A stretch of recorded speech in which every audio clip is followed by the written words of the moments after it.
जिंदाबाद कृष्णा, जिंदाबाद कृष्णा। ज्वालामुखी के धमाकों के बीच जब असुरराज के कंठ से ये शब्द निकले तो उसके गुरु रक्षकंटक उससे ये पूछे बिना न रह सका। अपने सबसे बड़े शत्रु कृष्णा के जिंदाबाद के नारे लगा रहे हो असुरराज, दिमाग तो ठीक है ना तुम्हारा?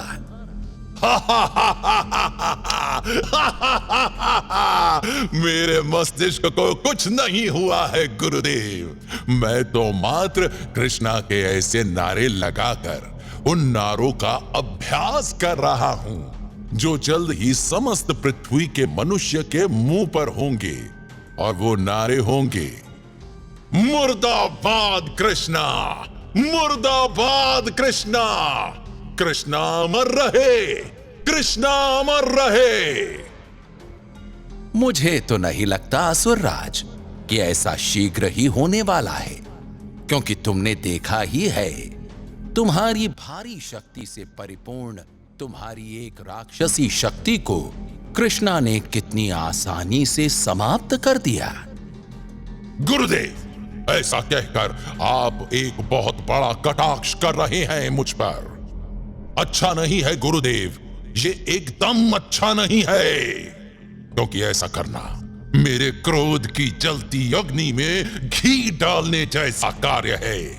मत डालिए, मत डालिए मेरी क्रोध की अग्नि में घी, झुलस जाएंगे आप। गलत समझ रहे हो असुरराज, मेरा ऐसा कोई मतलब नहीं था और मैं कोई साधारण व्यक्ति नहीं हूं, तुम्हारा गुरु हूं। कभी कभी तुम मुझसे संवाद करते हुए ये बात भूल जाते हो। नहीं, मैं जानता हूं आप मेरे गुरु हैं, लेकिन मेरी शक्तियों का कोई उपहास उड़ाए मुझे ये कतई मंजूर नहीं है, फिर चाहे वो उपहास उड़ाने वाला मेरा गुरु ही क्यों ना हो। मैंने उपहास नहीं उड़ाया असुरराज, मैंने तो जो प्रत्यक्ष है उसे बताया है। जिस कृष्णा ने तुम्हारी शक्तियों को चुटकियों में समाप्त कर डाला, उसको भला तुम कैसे समाप्त करोगे? आप इस तरह नहीं समझेंगे गुरुदेव।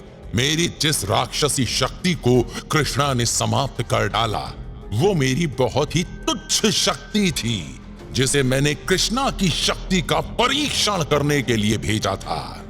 सारी पृथ्वी और कृष्णा इस बात से प्रसन्न हैं कि मेरी राक्षसी शक्ति समाप्त हो गई, जबकि मैं इस बात से प्रसन्न हूं कि मेरी वो राक्षसी शक्ति तो समाप्त हो गई, लेकिन मुझे शत्रु की शक्तियों का पता चल गया। अब आपके साथ साथ पूरा ब्रह्मांड देखेगा कि मैं कैसे कृष्णा को मात देता हूं और कैसे उससे उस ब्रह्म शक्ति को हासिल करता हूं जिसने एक साधारण मनुष्य को कृष्ण जैसा चमत्कारी बना दिया है। रोहन श्री जगन्नाथ मंदिर के पुजारी का वो बेटा, जिसे ब्रह्म शक्ति ने उसके शरीर में प्रवेश करके एक साधारण मनुष्य से चमत्कारी कृष्णा बना दिया है। इस बात को रोहन के सिवा सिर्फ एक व्यक्ति जानता है, कृष्णा यानी खुद रोहन। वो रोहन जो इस समय अपने साथियों के साथ प्रलय से प्रभावित लोगों की सहायता करने में लगा हुआ था। निकलने में अब क्या देरी है सीमा? कुछ नहीं, राहत सामग्री तैयार हो रही है, सारा सामान पैक हो गया है, सिर्फ वे फूड पैकेट्स ही बाकी हैं जिन्हें दानिश पैक कर रहा है। तुम भी यार सीमा, फूड पैकेट्स पैक करवाने का काम तुमने भी इस आदमी को सौंपा है जो साला पेटू है और पैकेट पैक कम करेगा और खा ज्यादा रहा होगा। ऐसा नहीं है रोहन बेटा। दानिश वहीं आता हुआ रोहन से बोला, दानिश खाने के टाइम खाता है, काम के टाइम काम करता है। देरी इसलिए हुई कि जो फूड पैकेट्स मैं पैक कर रहा था उनकी क्वांटिटी ज्यादा है। अच्छा ठीक है, तू ये बता, तूने उन फूड पैकेट्स में श्री जगन्नाथ मंदिर के सौजन्य वाला स्टिकर तो लगा दिया है ना? बहुत अच्छे से, हर फूड पैकेट्स पर स्टिकर प्रॉपर चिपका मिलेगा। तो फिर चलो सारी राहत सामग्री जीप में रखो ताकि हम उन्हें जरूरतमंद लोगों को सही समय पर पहुंचा सकें। रोहन और उसके साथी जल्द ही उन लोगों के बीच पहुंच गए जिन्हें उनकी जरूरत थी। सभी को उनकी जरूरत के हिसाब से राहत सामग्री बांटो। हमारे पास आने वाला निराश होकर नहीं जाना चाहिए। राहत सामग्री के एक पैकेट को एक व्यक्ति को देते हुए रोहन ने सीमा से कहा। रोहन के कहने पर उसके सभी साथी अपना काम कर रहे थे। रोहन के हाथ से एक बुढ़िया पैकेट लेते हुए बोली, भगवान तुम्हारा भला करे बेटा। एक कृष्णा है जो हमें प्रलय की चपेट में आकर मरने से बचा रहा है, और एक तुम हो जो हमें भूखे मरने से बचा रहे हो।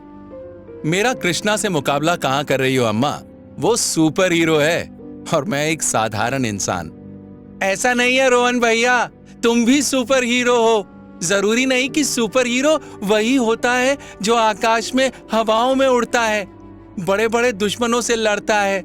पीड़ित लोगों के बीच रहना, दीन दुखियों की सेवा करना और लोगों को भूख और बीमारी से मरने से बचाने का प्रयास करने वाला भी सुपर हीरो होता है। उस बच्चे की बात ने सभी को प्रभावित किया था। सीमा ने तो आगे बढ़कर उसका गाल ही चूम लिया। वाह बेटा, इस उम्र में ऐसी बात कर रहे हो, बड़े होकर बहुत नाम कमाओगे। वैसे तुमने रियल सुपर हीरो की सही व्याख्या की है। Rohan is our real super hero. फिर वो रोहन से शरारत भरे स्वर में बोली, आज के बाद मेरा दिल भी तुम्हें अपना हीरो नहीं बल्कि सुपर हीरो कहेगा। अरे वो तो ठीक है, ये बताओ सीमा, तुम सुपर हीरोइन कब बनोगी? सुपर हीरोइन मतलब? मैं कुछ समझी नहीं। ले, इसमें समझने वाली क्या बात है? सिंपल है। डॉक्टर की बीवी डॉक्टराइन कहलाती है, मास्टर की बीवी को मास्टराइन कहते हैं। ठीक वैसे ही सुपर हीरो की बीवी सुपर हीरोइन कहलाई जाती है। सिंपल। अच्छा, लेकिन तुम जो कह रहे हो उतना सिंपल भी नहीं है। साला रोहन अपने दिल का दरवाजा इतना टाइट बंद करके रखता है कि मैं पूरे तरीके से उसके दिल में घुस नहीं पा रही हूं। क्यों बे रोहन, ये लौंडिया क्या शिकायत कर रही है? सारी दुनिया को खुश रखने की कोशिश करने वाले बंदे के साथ रहने वाली लड़की इतना दुखी है? रोहन ने राहत सामग्री का एक पैकेट आगे बढ़ाते हुए कहा, दानिश ऐसा कुछ नहीं है। मेरा किसी को दुखी करने का कोई इरादा नहीं है, लेकिन ये सब करने का अभी कोई सही वक्त नहीं है। वक्त आने दो, सब अपने आप हो जाएगा। सच? अच्छा ये बताओ, वो वक्त कब आएगा? और जब वो वक्त आएगा तो क्या क्या होगा? ज्यादा सेंटी और रोमांटिक होने की जरूरत नहीं है सीमा जी, वक्त आने दो, सब पता चल जाएगा। तभी वहां एक भयंकर आवाज गूंजी। अचानक गूंजी इस गर्जना ने आकाश को गुंजाने के साथ साथ जमीन को भी दहला दिया। उस गर्जना को सुनने वालों के कलेजे कांप गए। ये कैसी भयंकर आवाज है? ऐसा लग रहा है जैसे कहीं ज्वालामुखी फट गया हो, कोई बड़ा भूकंप आ गया हो। वो भयंकर आवाज एक बार फिर गूंजी। इस बार गूंजी आवाज ने सभी के हौसलों को पस्त कर दिया। यह भयानक आवाज किसी बड़ी मुसीबत का आगाज लगती है। मुझे नहीं लगता कि अब हमारा यहां ठहरना ठीक होगा। सुरेश ठीक कह रहा है, आओ। सभी तेजी से जीप में सवार हो गए, लेकिन रोहन कहां गया? सीमा ने जीप में जब रोहन को नहीं पाया तो उसने हैरानी से पूछा, अभी अभी तो हमारे साथ ही था, एकाएक कहां गायब हो गया? लगता है मुसीबत का नाम सुनकर उसका पेट खराब हो गया है, किसी सुनसान जगह पर फ्रेश होने के लिए निकल गया होगा। रोहन सचमुच एक सुनसान जगह पर मौजूद था, लेकिन फ्रेश होने के लिए नहीं बल्कि कृष्णा बनने के लिए। और ऐसा तब होता है जब कोई बहुत बड़ी मुसीबत आने वाली होती है। और वहां गूंजती तेज और भयंकर आवाज बता रही थी कि ऐसा ही अब होने भी वाला था।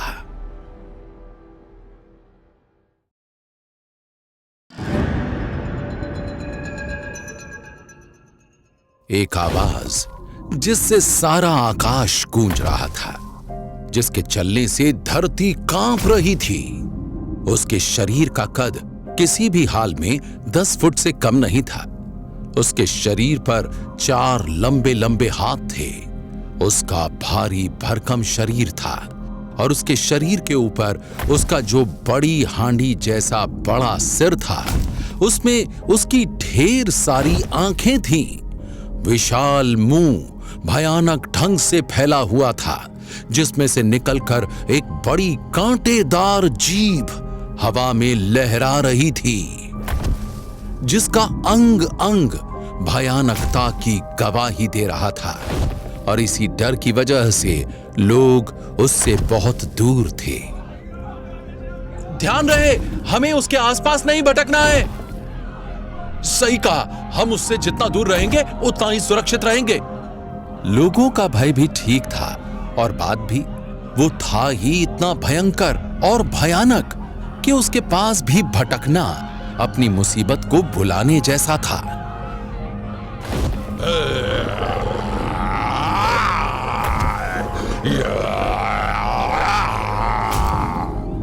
लोग अपने बचाव के लिए उस मुसीबत के पास नहीं जाना चाह रहे थे, लेकिन वो मुसीबत खुद उनके पास आ गई। उस राक्षस के 3 हाथ रबड़ की तरह लंबे होकर लोगों तक पहुंच गए। जब तक लोग समझ पाते, तब तक वे उस शैतान के उन 3 हाथों में बुरी तरीके से जकड़े हुए थे। इसी के साथ वो राक्षस ठहाका लगाकर बोल रहा था, हा हा हा हा हा हा हमीरा को तुम्हारी जरूरत है, उस चूहे को बाहर निकालने के लिए जो न जाने कहां अपने बिल में छुपा है। ये कहते हुए उसने अपने 3 हाथों में फंसे लोगों को आपस में टकराना शुरू कर दिया। इसी के साथ लोगों की चीखों से वातावरण गूंजने लगा, जिनका वो भरपूर आनंद ले रहा था। हा हा हा हा हा चीखो और अधिक चीखो, तुम जितना चीखोगे उसके आने की संभावना उतनी ही अधिक बढ़ेगी। हा हा हा हा हा। जैसे जैसे समय गुजरता जा रहा था, उस शैतान का गुस्सा भी बढ़ रहा था। उसका ना आना इस बात का घोतक है कि उसे तुम्हारी चीखों से कोई मतलब नहीं है। अगर ऐसा है तो फिर मैं ही क्यों तुम्हारी चीखों से मतलब रखूं? तुम्हें खत्म करके मैं अपने इस अभियान का आरंभ करता हूं कि जब तक वो मेरे सामने नहीं आएगा, तब तक मैं तुम्हें और तुम जैसे इंसानों को मौत के घाट उतारता रहूंगा। अभी उसकी बात पूरी भी नहीं हुई थी कि तभी लोग एक दृश्य देखकर हैरान रह गए। वो देखो, उसका एक हाथ बहुत बड़े हथौड़े में बदलने लगा है। अब उस शैतान के हाथों में फंसे लोगों पर मौत मंडरा रही है, क्योंकि शैतान अपने हाथों में फंसे सभी लोगों को जमीन पर दबाकर अपने हाथ रूपी हथौड़े का तेज प्रहार करने का प्रयास कर रहा है। जैसा लोग देख रहे थे, ठीक वैसा ही था। उस शैतान का हाथ रूपी हथौड़ा तेज प्रहार करने जा ही रहा था। अब वो लोग नहीं बचेंगे, वो शैतान सभी का कचूमर बना देगा। मुझसे तो ये सब देखा नहीं जाएगा। जो होने वाला था, उसकी कल्पना से कमजोर दिल वाले व्यक्ति अपनी आंख बंद करने ही जा रहे थे कि तभी उनकी आंखों को कुछ अनोखा दिखाई दिया। एक तरफ से बहुत सारे सुदर्शन चक्र जैसे चमकीले हथियारों ने शैतान हमीरा के सभी हाथों को काटकर उसके शरीर से अलग कर दिया और मौत के मुंह में जा रहे लोगों की जिंदगियों को ठीक मौत के मुंह से वापस खींच लिया। और ऐसा करने वाला कोई और नहीं बल्कि उन सब का हीरो कृष्णा था। थोड़ी देर से आया हूं, लेकिन सही समय पर आया हूं। अब तू जाएगा अपनी जान से। ये कहते हुए कृष्णा तेजी से हवा में लहराया और उसने अपने हाथों से धुआंधार हमीरा के सिर पर वार करने शुरू कर दिए। कृष्णा के वारों ने हमीरा को कई फुट जमीन में धंसा दिया और फिर जैसे ही कृष्णा ने अपनी पूरी ताकत से भरा वार हमीरा पर किया, तो हमीरा का शरीर पूरी तरह से जमीन में समाता चला गया। मेरा ये वार तुझे सीधा पाताल लोक में पहुंचाकर छोड़ेगा। देखने वालों को भला इससे शानदार दृश्य और कहां देखने को मिलता। देखा मेरे सुपर हीरो कृष्णा की ताकत, उसके एक ही वार ने उस शैतान को पाताल में भेज दिया। मुझे तो नहीं लगता वो पाताल में गया है, बल्कि पाताल से कई हजारों मील आगे पहुंच गया होगा। खुशी से झूमते लोगों के अंदाजे ही रह गए, क्योंकि अगले ही पल उन्हें हमीरा फिर नजर आया, जमीन को फाड़कर तेजी से बाहर निकलता हुआ। मैं तो पाताल की सैर करके आ गया। कृष्णा, अब तू जरा आकाश की सैर करके बता। ये कहते हुए हमीरा ने कृष्णा पर जो वार किया, उसने कृष्णा को आकाश में उछाल दिया। ओह, मेरी सोच से बहुत ही खतरनाक है ये शैतान। इसे अगर शीघ्र समाप्त नहीं किया गया तो यह बहुत बड़ी मुसीबत का रूप धारण कर सकता है। अपने आप को तेजी से संभाल कर कृष्णा वापस लौटा और हमीरा के पास आते ही उसने इस बार अपने हाथों से जो चमकीले सुदर्शन चक्र छोड़े, उन्होंने हमीरा की गर्दन और उसके शरीर को अपना निशाना बना लिया। हमीरा का शरीर कई टुकड़ों में बदल गया। देखने वालों में खुशी की लहर दौड़ गई, लेकिन सिर्फ एक पल के लिए, क्योंकि अगले ही पल उनके कानों में पड़े हमीरा के भयानक ठहाके ने एक बार फिर से उन्हें हैरान कर दिया। हमीरा के शरीर के टुकड़े फिर से आपस में जुड़ने लगे। अद्भुत! वो तो पहले जैसा हो गया है, 4 हाथ वाला भयंकर सिर वाला। सही कहा, मैं फिर पहले जैसा हो गया हूं, लेकिन अब मैं पहले से ज्यादा खतरनाक और भयानक हूं। इतना कहने के साथ ही हमीरा ने अपने चारों हाथों का भीषण वार कृष्णा पर कर दिया। वार इतना तेज था कि कृष्णा कई इमारतों को तोड़ता हुआ दूर जा गिरा, और इससे पहले कि वो संभल पाता, हमीरा उसके सिर पर सवार था। मुझे खत्म करना इतना आसान नहीं, मुझे बनाया ही तेरे लिए गया है। मुझे तुझे खत्म करके तेरे शरीर में बसी ब्रह्म शक्ति को हासिल करने के लिए भेजा गया है। और जब तक मैं ऐसा नहीं कर देता, तब तक मुझे तू समाप्त नहीं कर सकता। कृष्णा उसके वार से बचता हुआ बोला, मुझे अफसोस है शैतान दोस्त, तू जो सोच कर आया है वो पूरा नहीं होने वाला, क्योंकि जिस ब्रह्म शक्ति को तू लेने आया है वही तुझे राख में बदल देगी। इतना कहकर कृष्णा ने अपने हाथों से ढेरों किरणें हमीरा पर छोड़ दी। बौखलाया हमीरा संभलने से पहले ही उन किरणों के ढेर की चपेट में आ गया। ये पूरी तरह से किरणों से घिरा बेबस नजर आ रहा है।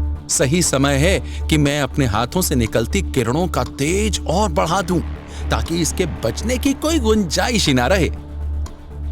कृष्णा अपने हाथों से छूटती किरणों की पावर बढ़ाता चला गया, और उधर उनमें फंसा हमीरा चीखता चला गया।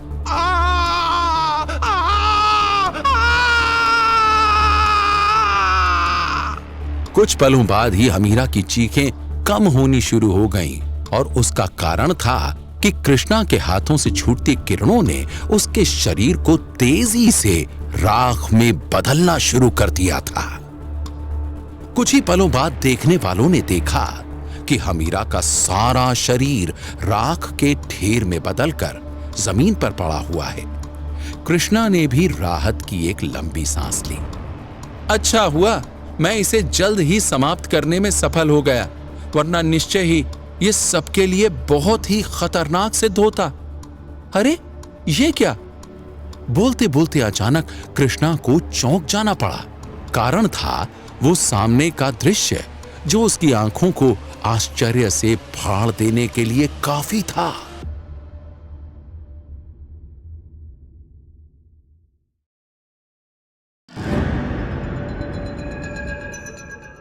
कृष्णा की शक्तियों से हमीरा का जो शरीर राख के ढेर के रूप में जमीन पर पड़ा था, उसमें हलचल हो रही थी और उस हलचल का कारण कृष्णा को ही नहीं बल्कि देखने वालों को भी बहुत भौंचक्का कर देने वाला था।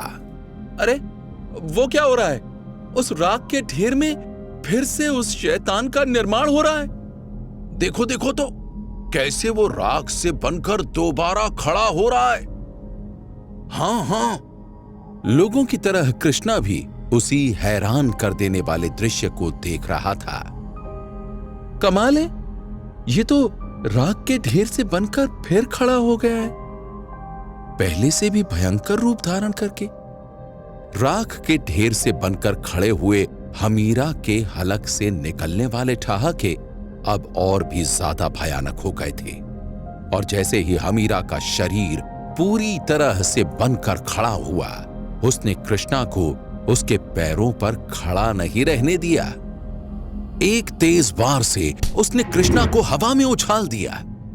मैंने कहा था ना, मैं समाप्त नहीं होने आया हूं, बल्कि तुझे समाप्त करके ब्रह्म शक्ति हासिल करने आया हूं और मैं वो ब्रह्म शक्ति हासिल करके ही जाऊंगा।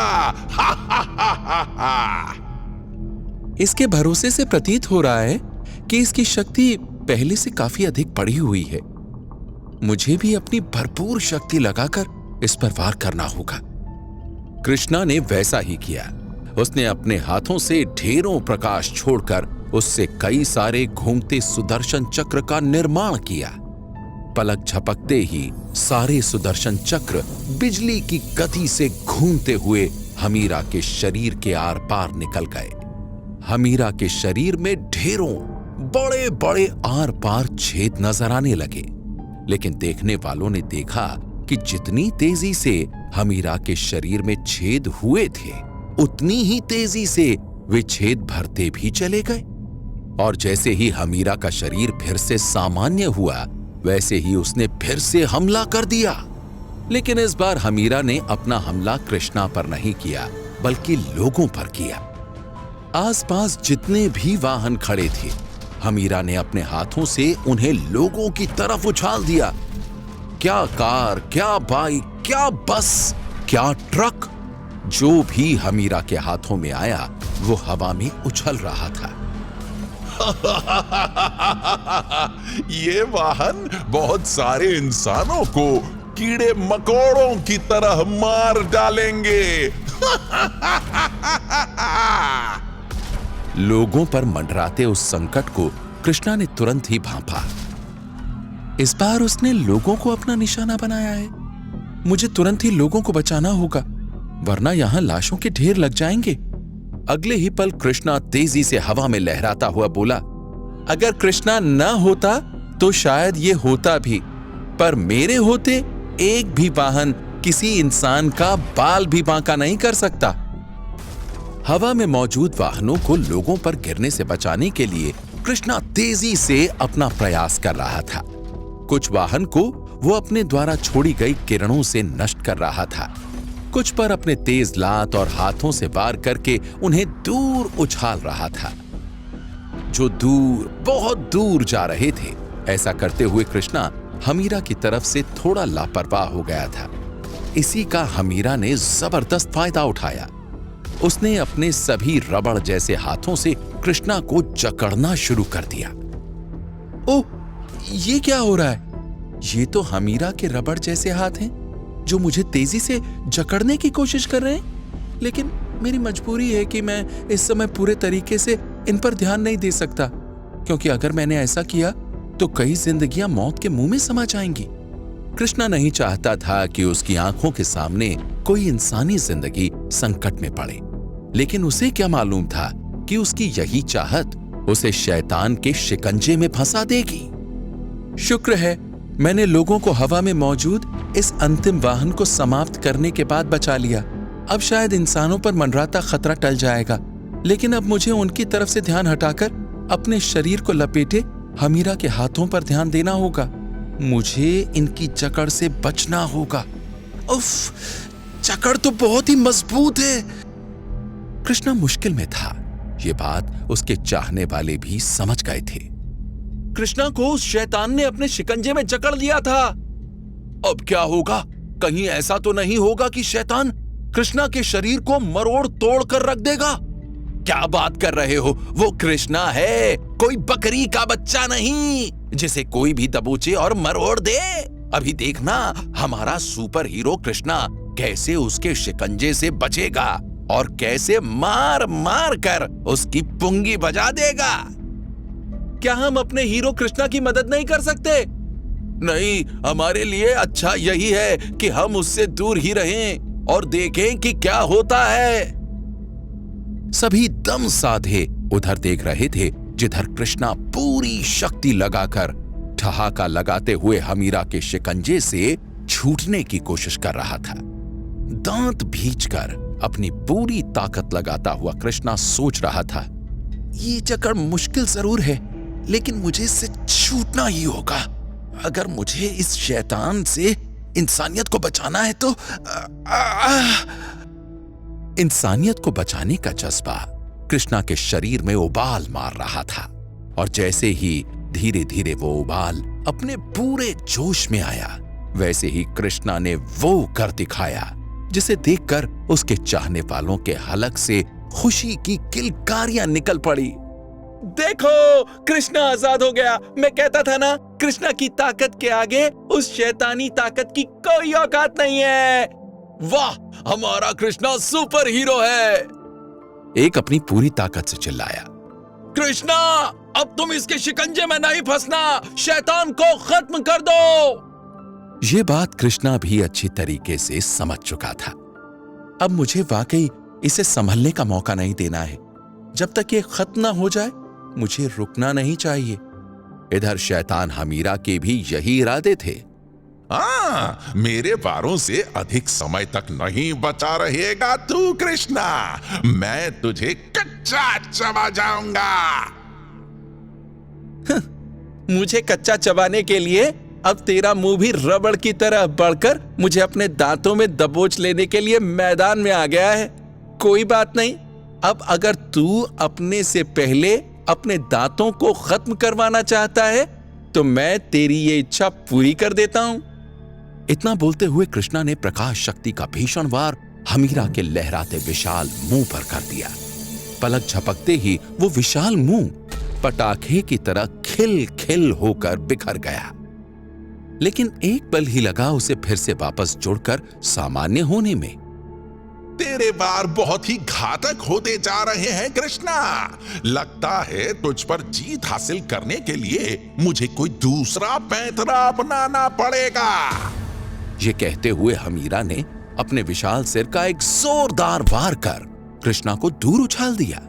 जब तक कृष्णा संभल कर वापस आया तब तक हमीरा अपना पैंतरा इस्तेमाल कर चुका था। उसकी कांटेदार जीभ सैकड़ों लोगों के शरीरों से लिपट चुकी थी। इसी के साथ लोगों की चीखों से सारा वातावरण गूंजने लगा।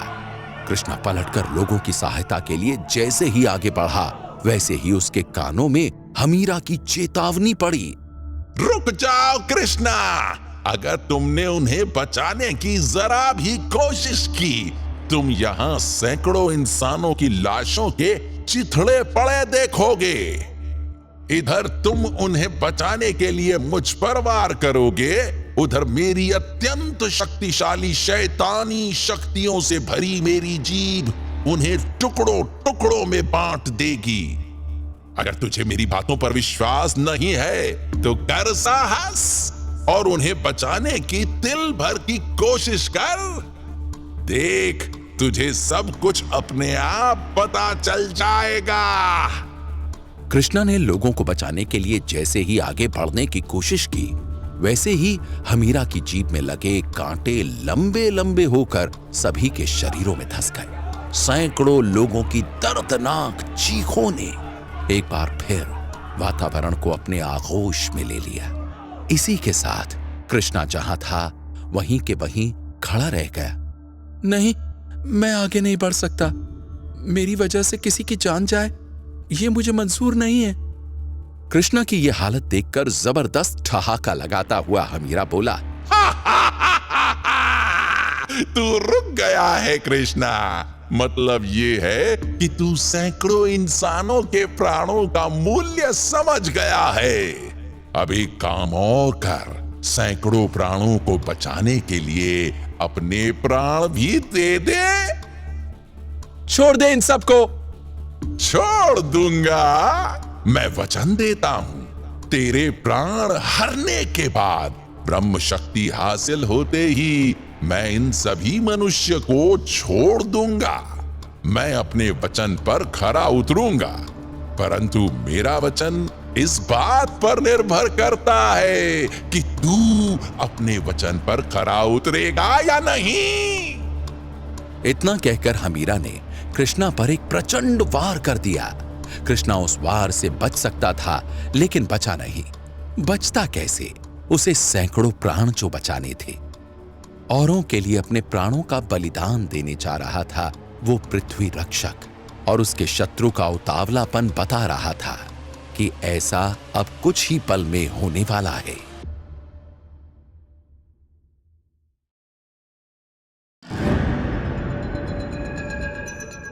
कुछ पल, जिन्हें गुजरने में देर ही कितनी लगती है, सिर्फ कुछ पल, और यही कुछ पल किसी की जिंदगी के आखिरी पल बनने जा रहे थे। और वो कोई और नहीं बल्कि कृष्णा था। कृष्णा ने सैकड़ों जिंदगियां बचाने के लिए अपनी जिंदगी दांव पर लगा दी थी, और अब कृष्णा की जिंदगी खत्म होने में सिर्फ कुछ पल ही बाकी थे। लेकिन कहने वाले कहते हैं कि जब चमत्कार होना होता है तो कुछ पल भी बहुत होते हैं। कुछ ही पलों में यहां भी एक चमत्कार हुआ। कृष्णा की जिंदगी को खत्म करने के लिए अपना आखिरी वार करने को तैयार शैतान हमीरा ऐसे चौंका जैसे अचानक उसके सारे शरीर पर लाखों चींटियां दौड़ रही हों।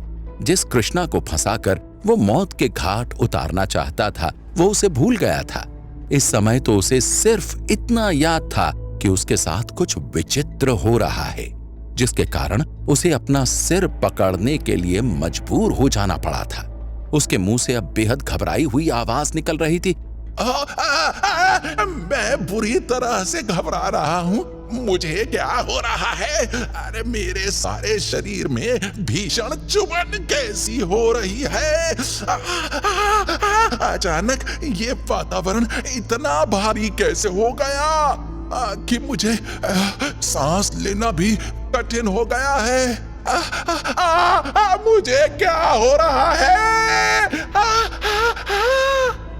वहां जो हो रहा था उसका एहसास हमीरा के सिवा किसी को नहीं हो रहा था, और इसका कारण थे वो छोटे छोटे लाखों चमकीले कण, जिन्होंने अचानक वहां प्रकट होकर हमीरा के आसपास एक घेरा बना लिया था। वो घेरा न तो हमीरा को नजर आ रहा था और न ही किसी देखने वाले को।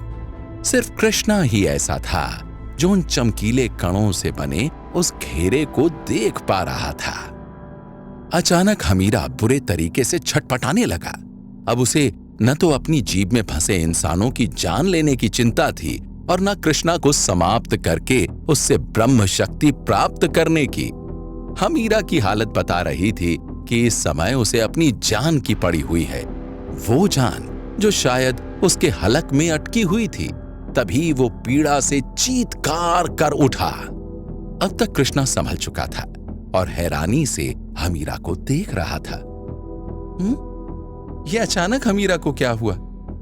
उसकी यह हालत कहीं उन चमकीले कणों वाले घेरे की वजह से तो नहीं है जिसने उसे चारों तरफ से घेर रखा है? अभी कृष्णा सवालों के भंवर में ही फंसा हुआ था कि उसे वो आवाजें सुनाई दी। आवाजें ऐसी थी जैसे मंदिर में सैकड़ों घंटियां बज रही हों, और वो आवाजें कृष्णा से कह रही थीं, हतप्रभ खड़े रहकर समय बर्बाद न करें। श्रीमंत, एकदम सही समय है कि आप इसे अपनी शक्तियों से फिर से राख के ढेर में बदल दें। कृष्णा को समझ नहीं आ रहा था कि वे आवाजें कहां से आ रही थीं, लेकिन उसने बिना कोई क्षण गवाए वही किया जो उन आवाजों ने कहा था। अपनी प्रचंड प्रकाश शक्तियों का प्रयोग करके हमीरा को भस्म करते हुए कृष्णा सोच रहा था, मैं इस शैतान के शरीर को भस्म करके इसे राख तो बना रहा हूं, लेकिन इससे कोई लाभ नहीं होगा, क्योंकि ये शैतान अपनी राख के ढेर से एक बार फिर से उठ खड़ा होगा। कृष्णा के मन के विचारों को उन आवाजों के स्वामी ने जैसे पढ़ लिया था। तभी तो वो आवाज दोबारा गूंजी। वो अपनी राख के ढेर से स्वयं का निर्माण न कर ले, इसका भी प्रबंध है। इसे भस्म करके हटो। कृष्णा ने अपनी प्रकाश शक्तियों से जैसे ही हमीरा को भस्म करके राख के ढेर में बदला, वैसे ही वहां तेज आंधी चलने लगी। जैसे जैसे वो आंधी तेज होने लगी, वैसे वैसे वो हमीरा की राख को भी अपने साथ उड़ाकर ले जाने लगी। धीरे धीरे उस आंधी के साथ उड़ते हमीरा के शरीर की राख कुछ ही पलों में वातावरण में फैल चुकी थी। ऐसा हुआ तो वे आवाजें एक बार फिर से गूंज उठी। अब तक वो राक्षस अपनी राख से अपना शरीर इसलिए प्राप्त कर लिया करता था क्योंकि उसकी राख के सभी कण एक ही स्थान पर एकत्रित रहते थे। तेज आंधी उसके शरीर के उन कणों को न जाने ब्रह्मांड के किस किस कोने में कहां कहां उड़ाकर ले गई है, इसका पता ही नहीं है। इसलिए अब उस राक्षस का जीवित हो उठना असंभव है। कृष्णा के इस कारनामे से लोग अभी तक झूम रहे थे। खुशी की अतिरेकता में कई मंजिला इमारत पर खड़े उस बच्चे ने वो हद पार कर दी। मुझे कृष्णा को हक करना है और उसके लिए सबसे अच्छा तरीका यही है कि मैं इस इमारत से कूद जाऊं। कृष्णा मुझे बचाने जरूर आएगा और इसी के साथ मेरा कृष्णा को हक करने का सपना पूरा हो जाएगा। कृष्णा से गले मिलने के लिए इमारत से कूदने की उस बच्चे ने जो बेवकूफी कर दी थी, वो तुरंत ही कृष्णा की नजर में आई। मुझे तुरंत ही उस बच्चे को बचाना होगा, नहीं तो वो जमीन पर गिरकर खिल-खिल होकर बिखर जाएगा। कृष्णा इमारत से गिरते उस बच्चे को बचाने के लिए आगे बढ़ने ही वाला था कि तभी वो आवाजें उसके कानों में गूंजी। हम जानते हैं आपके मस्तिष्क में बहुत से प्रश्न घूम रहे हैं, सभी का उत्तर मिलेगा, हमारे साथ आओ। लेकिन मैं वो बच्चा, इस समय हर कार्य से जरूरी है आपके प्रश्नों के उत्तर देना, इसलिए कहीं और ध्यान मत दीजिए, हमारे साथ चलिए। वो आवाजें किसकी थी, वे कौन थे और कृष्णा को कहां ले जाना चाहते थे? कृष्णा को कुछ मालूम नहीं था। वो सारे काम छोड़कर अब उनके पीछे चल पड़ा। ठीक उसी समय उस भयानक आवाज ने सारा ज्वालामुखी क्षेत्र गुंजा रखा था और वो आवाज असुरराज के मुंह से निकल रही थी। असंभव, एकदम असंभव। हमीरा नाम की मेरी राक्षसी शक्ति को मैंने संपूर्ण रूप से इस बात के लिए परिपूर्ण करके भेजा था कि कृष्णा उसके हाथ से कतई बच ना पाए और वो कृष्णा से ब्रह्म शक्ति प्राप्त कर ले। लेकिन हमीरा को कृष्णा ने समाप्त कर दिया। यह असंभव है, एकदम असंभव है। जो हो चुका है उसे बार बार असंभव कहकर तुम संभव नहीं कर लोगे असुरराज। जो हुआ वो सामने है। तुम्हारी सबसे बड़ी शक्ति हमीरा समाप्त तो हो ही चुकी है, साथ ही ये संभावना भी खत्म हो चुकी है कि उसके शरीर के कण वापस जुड़कर एक नए हमीरा का निर्माण कर दें, क्योंकि हमीरा के शरीर के कण ब्रह्मांड के किस किस कोने में मौजूद हैं, ये कोई नहीं जानता। ये बात मुझे मालूम है, बार बार मुझे ये बात मत बताओ। ये बताओ कि आखिर ऐसे कैसे हुआ। हमीरा का अंत कृष्णा के हाथों से हुआ हो, मैं इस बात को मान ही नहीं सकता। हमीरा का अंत कृष्णा के ही हाथों हुआ है, ये तो सत्य है असुरराज, परंतु उसका अंत करने में पुण्य शक्तियों ने उसका साथ दिया है।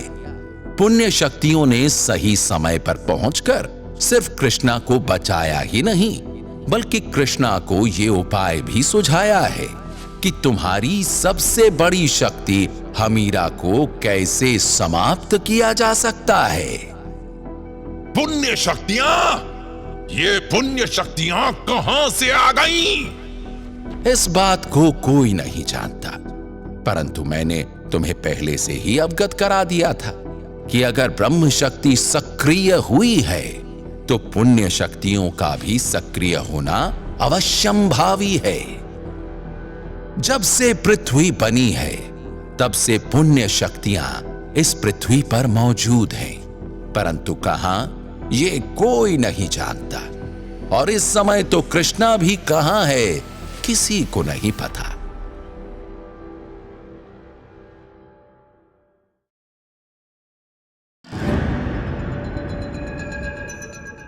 पुण्य शक्तियों के इस संसार में आपका स्वागत है कृष्णा। वे आवाजें कृष्णा को लेकर उस वातावरण में आ गई थी जहां का चप्पा चप्पा कृष्णा की समझ से बाहर था, जहां का कोना कोना ऐसा रहस्यमयी था कि कृष्णा चाहकर भी कुछ नहीं समझ पा रहा था। कृष्णा उस वातावरण को देखता हुआ आगे बढ़ा तो वो और भी ज्यादा आश्चर्यचकित रह गया। मैं अपने आप को एक नए संसार में पा रहा हूं। यहाँ का वातावरण तो रहस्यमयी और अनोखा है ही, साथ ही यहाँ की हवाओं में फूलों की महक और इत्र की सुगंध है। कृष्णा अभी उस वातावरण को समझने की कोशिश कर ही रहा था कि तभी उसके पीछे से वे आवाजें गूंजी। हमसे मिलिए कृष्णा, हम हैं पुण्य शक्ति। कृष्णा ने एक झटके से पीछे मुड़कर देखा तो उसे वो अनोखा दृश्य दिखाई दिया। हवा में असंख्य पुण्य शक्तियां किसी योगी की भांति योगासन की स्थिति में बैठी हुई थीं। उन असंख्य पुण्य शक्तियों में कुछ मोटी थीं, कुछ छोटी थीं, कुछ बड़ी थीं, कुछ नाटी थीं, लेकिन थी वो सब पुण्य शक्तियां ही। हां, सभी पुण्य शक्तियों में एक समानता जरूर थी। सभी ने अपने शरीरों पर श्वेत वस्त्र धारण किए हुए थे और सभी के शरीरों से तेज सा निकलकर वातावरण में फैल रहा था। वे आवाजें गूंजी तो कृष्णा को लगा जैसे सभी पुण्य शक्तियां एक साथ बोल रही हैं। हम आपके मस्तिष्क में घूमते प्रश्नों को समझ भी पा रहे हैं और सुन भी पा रहे हैं। आपको यहां लाने का क्या प्रयोजन है वो बताने से पहले अगर हम आपके प्रश्नों का उत्तर दे दें तो उचित होगा। जी, मैं भी यही चाहता हूं। हमें पुण्य शक्ति कहते हैं। जब से पृथ्वी और पृथ्वी पर उपस्थित जीव जंतु का निर्माण हुआ है तब से हम पृथ्वी पर मौजूद हैं। अपने इस संसार में, और हमारा यह संसार ब्रह्मांड के हर लोक से अलग है। अपने इस संसार में रहकर हम पुण्य का उत्सर्जन करते हैं जिससे आपकी पृथ्वी चलती है, जिसकी वजह से पाप अपना साम्राज्य नहीं चला पाता। मैं समझा नहीं। पृथ्वी पर हमारे कार्य को आप उन वृक्षों से समझ सकते हैं जो पृथ्वी पर ऑक्सीजन यानी जीवनदायक वायु का उत्सर्जन करते हैं, जिसकी वजह से कार्बन डाइऑक्साइड जीवन घातक वायु का ह्रास होता है। हम पुण्य शक्ति भी ठीक उन्हीं वृक्षों की तरह हैं। उनमें और हम में अंतर सिर्फ इतना है कि वो वृक्षों के कारण जीवन वायु उत्पन्न और जीवन घातक नष्ट होती है, और हमारे पुण्य प्रताप से अधर्म और पाप का नाश होता है।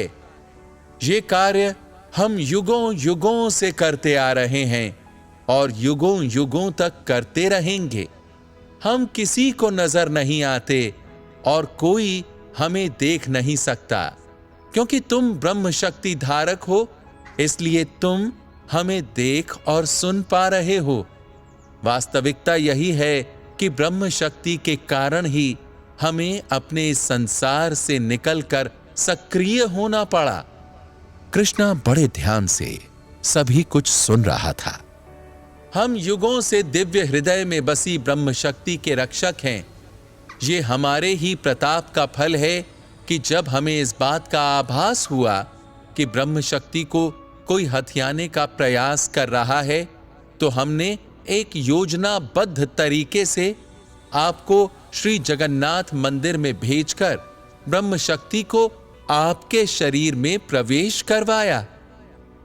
वो कार्य आपने किया था? हां, असुर राज नामक राक्षस सम्राट ब्रह्म शक्ति को हासिल करने का प्रयास करेगा, ये बात हम पहले से ही जानते थे। इसीलिए हमने ब्रह्म शक्ति को बचाने के लिए उसे आपके शरीर में प्रवेश करवाया। जब आपको इस बात का पूर्वाभास था कि असुर राज ब्रह्म शक्ति को प्राप्त करने का प्रयास करेगा, तो आपने उसे रोका क्यों नहीं? मुझे तो आप बहुत शक्तिशाली दिखते हैं, आप कुछ भी कर सकते हैं, आप उसे रोक सकते थे। नहीं, हम ऐसा नहीं कर सकते। शस्त्र उठाना, किसी से लड़ना, यह हमारा कार्य नहीं है। हमारा कार्य सिर्फ पुण्य फैलाना है। यहां हम आपको वृक्ष का उदाहरण देंगे। वृक्ष मात्र जीवनदायिनी वायु उत्पन्न करता है। कोई उसे काटे या नष्ट करे तो वो उसे मारता या हानि नहीं पहुंचाता। आपने मेरी सहायता करके मुझे तो बचाया था। आपकी सहायता करने के लिए हमने अधिक कुछ नहीं किया था। बस आपके शत्रु हमीरा के आसपास पुण्य को इतना अधिक बढ़ा दिया था कि उसके तेज से उसका पाप तेजी से नष्ट होने लगा। और जैसे ही उसके पाप नष्ट हुए, वैसे ही उस राक्षस की शारीरिक और पाप शक्तियां क्षीण होने लगी और आपने उसे आसानी से समाप्त कर दिया।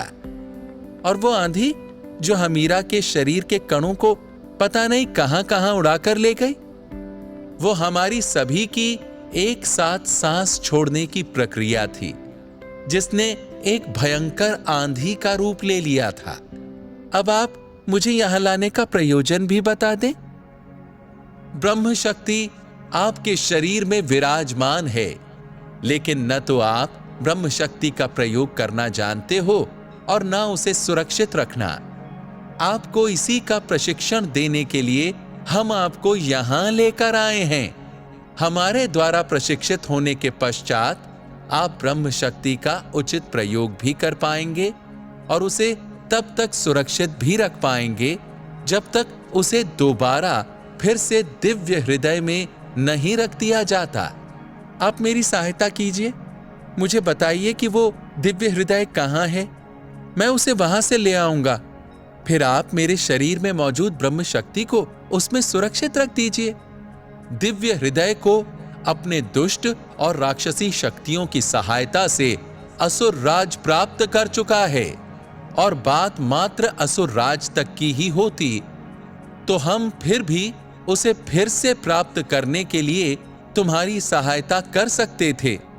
परंतु इस समय दिव्य हृदय 3 ऐसे स्थानों पर मौजूद है जहां पुण्य न कभी पहुंच पाया है और न कभी पहुंच पाएगा। किन स्थानों की बात कर रहे हैं आप?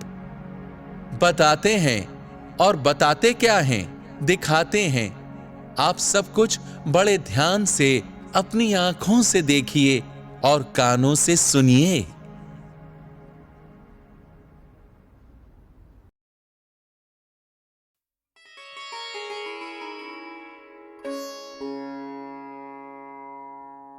आर्य, आप मुझे छोड़कर जाना चाहते हैं? जाइए। वैसे भी मुझसे बिना अनुमति लिए आपने भरी सभा में कह दिया कि आप श्री राम और देवी सीता के साथ वन जाएंगे, तो मेरे रोकने या ना रोकने का तो कोई प्रश्न ही नहीं उठता। उर्मिला, तुम एक बार मेरी बात तो सुन लो। राम, लक्ष्मण और सीता 14 वर्ष के वनवास पर जा रहे हैं। ये सुनते ही उर्मिला अपनी सुध बुध खो बैठी थी। वो बेचैनी से अपने कक्ष में इधर उधर टहल रही थी। लक्ष्मण ने उन्हें समझाने की कोशिश की तो उन्होंने इशारे से लक्ष्मण को रोक दिया। नहीं आर्य, आज नहीं। आज आप पहले मेरी सुनेंगे, फिर मैं आपकी सुनूंगी। आपने तो भरी सभा में कितनी आसानी से इस बात की घोषणा कर दी कि 14 वर्ष तक आप अपने बड़े भाई की सेवा के लिए नींद का त्याग करेंगे? तो ठीक है, मैं जनक पुत्री उर्मिला निंद्रा की देवी का आवाहन कर आपको यह वरदान देती हूं कि 14 वर्ष नींद आपकी आंखों से दूर रहेगी। आपकी यह इच्छा अवश्य पूरी होगी। पर यह याद रखिएगा, अयोध्या के इस भव्य महल में मैं आपकी याद में पूरी रात आंसू बहाऊंगी। तुम्हारी वाणी से प्रेम दूर हो गया है उर्मी, क्योंकि तुम अभी मुझे समझना ही नहीं चाहती। उर्मिला ने अपना चेहरा उस बड़े से कक्ष के झरोखे की ओर कर लिया, क्योंकि अब वो कक्ष जो लक्ष्मण और उर्मिला के प्रेम का प्रतीक था, लक्ष्मण के जाने के बाद उर्मिला को कितना सताएगा, ये सोच सोचकर उनकी आंखों से आंसू निकल रहे थे। अरे लक्ष्मण, आप एक श्रेष्ठ छोटे भाई सिद्ध हो चुके हैं। आप एक अच्छे देवर भी सिद्ध हो चुके हैं। पर माफ करिएगा, पति के रूप में आप हार गए। और ना सिर्फ आप